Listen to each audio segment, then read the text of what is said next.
Can we learn things from video games in the sense of life or, you know, different aspects of ourselves or of others? Because if you conduct research on others, well, you can learn some things about yourself, but typically it is easier to observe others than to observe you. But at the same time, it is much easier to simply take care of our own energies and handling us than handling other people, because when you handle you, well, it always will look as if it is very hard, but when you handle other people, you have to handle their misery as well. You may run away from your own, but it's always gonna be there. So can video games teach us certain things about society and such? Well, it can teach us one aspect, that a lot of people have become quite pathetic in life in the sense of being ignorant, because they're using their emotions in a very silly way. They're capable of crying for, pixelated avatars who got some fine background music and some storytelling to them, and in the story of the game they experience some kind of tragic event and so many people would burst out crying, but they totally lack empathy for their own kin in real life. Isn't that a bit pathetic? Because how will you want to make your life better if you keep crying for all sorts of fantasies?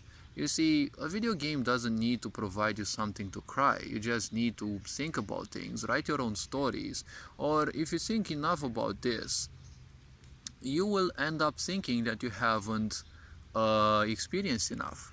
If you reach a certain dimension of existence like this, you will constantly dream things, because most of the dreams are unfulfilled desires. What you feel you haven't achieved in life, you will most likely have dreams, because the mind thinks it hasn't achieved it, and it will try to find some solutions or whatever that will probably be seen in dreams. And at the same time, it's also kind of a karmic disposal event of the mind, because the mind also cleanses itself of certain things, just like the body cleanses itself of toxins, and the mind also cleanses itself in different dimensions of things that no longer serve it.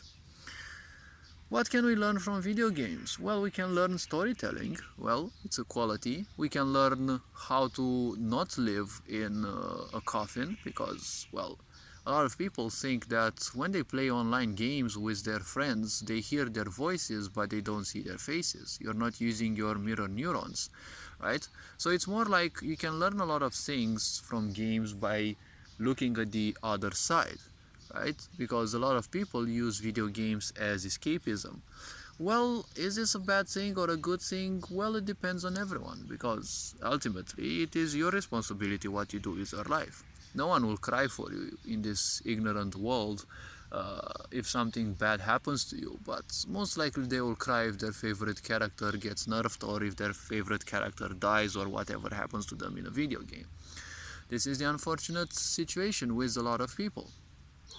Now, if you have compassion in real life, well, that is a simple point, but it is always better to aim those emotions in real life than simply allow video games to simply shift your emotions. What is a video game? Well, it is nothing else but a circumstance or a set of circumstances in life. It is something that you don't have much control over, but you think you're some kind of god just because you press a few buttons. The very simple point is, especially in online games, you don't have much control over the game. There are the other players as well, and the outcome will depend on your actions as well as their actions. Acknowledge your mistakes and simply move further. It's no time to waste with other people's mistakes. Use their mistakes as lessons, because you will play hundreds of games. If you always focus on other people's mistakes, you're never going to improve, because you're going to remain trash at the game. Believe me, you may call yourself some kind of pro, but everyone is stuck at a certain level for certain lessons to learn. You're not gonna leave bronze or silver or whatever league you're looking for in your online game if you're gonna have the same exact behavior, because doing the same thing again and again and expecting something strange or something different to happen, that's a bit like madness, right?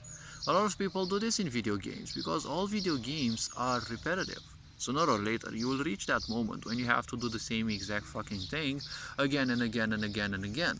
Now, the landscape may change a bit, or something may change. You may have a new character, or I don't know, new weapon, probably new vehicle, or whatever may be, right? A new challenge, a new story, but still the point will be the same. You invest your time to try to reach a new milestone in a video game that's, especially if you use as an escape mechanism, that's gonna be harder and harder in time.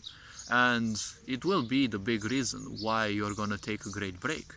See, the game hasn't changed much. Most likely they never did a patch, or they didn't add anything or buff or nerf anything. The reason why you leave a game is because you reach a certain moment in time when you kind of realize it no longer provides you the emotion that you want, because that's the only reason you play a game, right?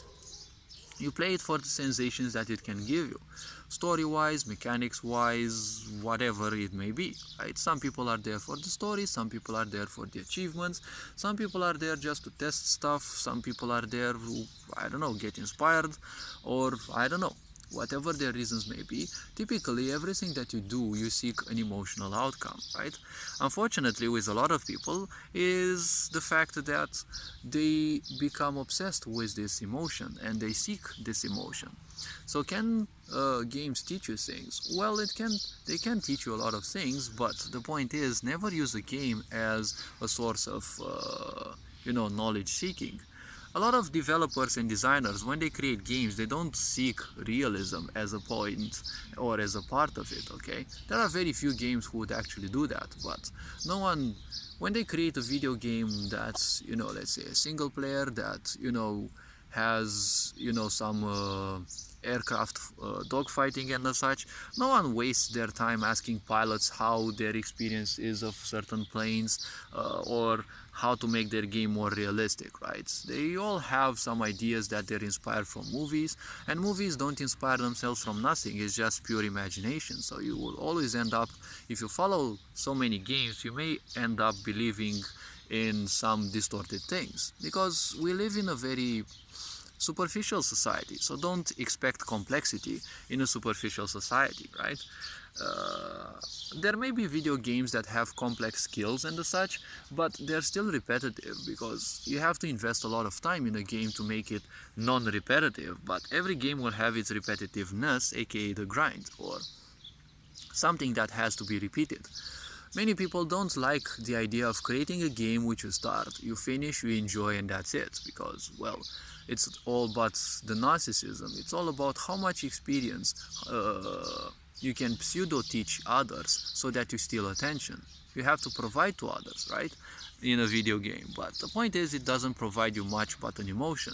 The same thing narcissists do when they form you mentally and psychologically so that you join their world, and then they can have you in their grasp, right? The same thing this sick society does. It's always externalizing your power, right? Games can also teach you that. When you're focusing on them, you're literally dead, because when your perception of this world is almost null, technically you're like a dead body, right? You're oblivious to everything, so it's like being dead in a way. Video games can teach you skills and the such, but ultimately you have to realize what you call as skill is nothing else but muscle memory in the case of most people. You have done the same thing, you've gone through those situations on and on again. It is not necessarily skill, okay? It is more or less muscle memory, okay? It is capable of triggering some lower levels of intuition, but people who don't have patience, they don't have time for their intuition. Yes, there are some people who can turn video games into spectacular gameplays, but how many of those are there, right? The world is full of those people who just rage because they can't leave bronze, but they won't do anything to change themselves, right? Video games are an extremely good place to conduct improvement on yourself, but you need a certain level of awareness. The point is, you're gonna be deprived of this awareness if you allow the game to play you, and if you don't play the game. Now, hopefully this video provided a bit of awareness. It was specifically meant to be, cheeky and different. I don't provide answers specifically to people because I want them to seek those, right? And become seekers instead of being given answers that they will take for granted. Hopefully this video was good and gave you some awareness. You are appreciated. Take care. Ferinjan Board signing out.